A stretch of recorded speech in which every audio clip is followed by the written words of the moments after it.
I found the apartment where my husband kept his mistress. I had to see the woman who'd stolen his heart. Julian and I had built everything from nothing, from a shoebox apartment to this sprawling estate. We worked until our bones ached. I went gray before my time. Even after Leo was born, I didn't settle into the easy life of a society wife. I kept pushing, kept working. I always believed I held my life in my own hands. I rang the doorbell. The door opened. The girl standing there beamed a perfect smile. "You must be Julian's mother. How lovely to meet you." Even during million-dollar contract talks, I never let a slip of emotion show. But hearing her call me Mrs. Thorne made me flinch. We weren't even divorced, and she was already greeting her future mother-in-law?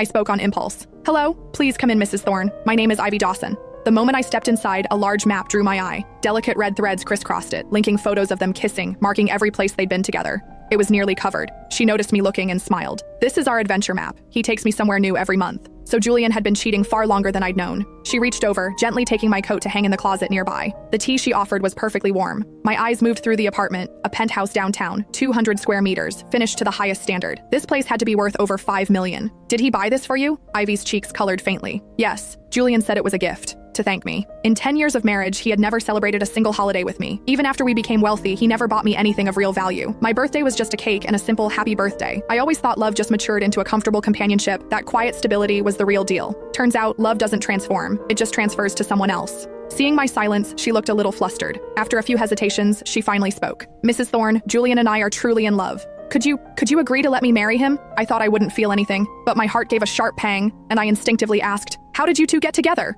Ivy gushed, her eyes sparkling. Finally, I understood. That year, when I had a persistent high fever and we were already millionaires, he still rushed off to meet a client for a mere $10,000 order. Turns out, it was just because she texted, "I miss you." Oh, Mrs. Thorne, you wouldn't believe it. The moment Julian saw me, he said his world lit up. Julian is so amazing. Last time he even helped my dad's company solve a tricky tech problem. He said it had stumped their whole industry for ages, but he just looked at it and fixed it. "So, Mrs. Thorne, do you agree?" She gazed at me expectantly. I asked with a knowing smirk, "And do you know he has a wife?" Ivy's face fell and she bit her lip. Julian said he doesn't love her at all. He said she's just a business partner, with no real feelings between them. He said that woman is older than his aunt, completely boring, acts like a man, and her skin is disgustingly rough.